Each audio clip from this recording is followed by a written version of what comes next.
Praise లాడండి. బాగున్నారా? ఇది నా దేవుని వాగ్దానం చూసుకుందామా? చిన్న విషయం అండి. సృష్టికర్తవైన యెహోవా,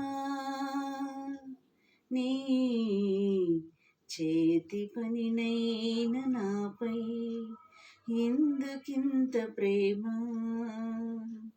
మంటికి రూపునిచ్చినావు, మహిమలో స్థానమిచ్చినావు.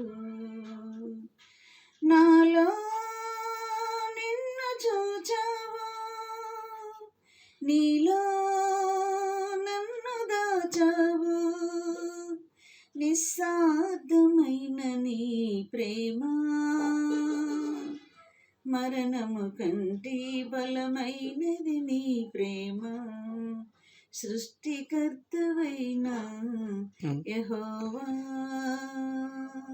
ఇది నా దేవుని వాగ్దానం చూసుకుందామండి. సామెతలు 9వ అధ్యాయము 10వ వచనంలో మనం చూసుకుందామండి. యెహోవా యందు భయభక్తులు కలిగి ఉండుటే జ్ఞానమునకు మూలము. దేవుని యందు భయభక్తులు కలిగి ఉంటే ఆయన గూర్చిన జ్ఞానం మనకి నేర్పుతానంటున్నాడు. ఇక్కడ పరిశుద్ధ దేవుని గూర్చిన తెలివియే వివేచనకు ఆధారమవుతుందంట. చూసారా? పరిశుద్ధ దేవుని గూర్చిన తెలివిని మనం సంపాదించుకోవాలి. ఇవన్నీ ఎలా వస్తాయి? దేవుని యందు భయభక్తులు కలిగి ఉండటం వల్లనే మనకి జ్ఞానమును, తెలివిని, వివేచన దేవుడు మనకి ఇస్తానని చెప్తున్నాడు. ఆయన నేర్పిస్తానని చెప్తున్నాడు. అంత మాత్రమే కాదండి, మరి కింద నా వలన నీకు దీర్ఘాయువును కలుగును.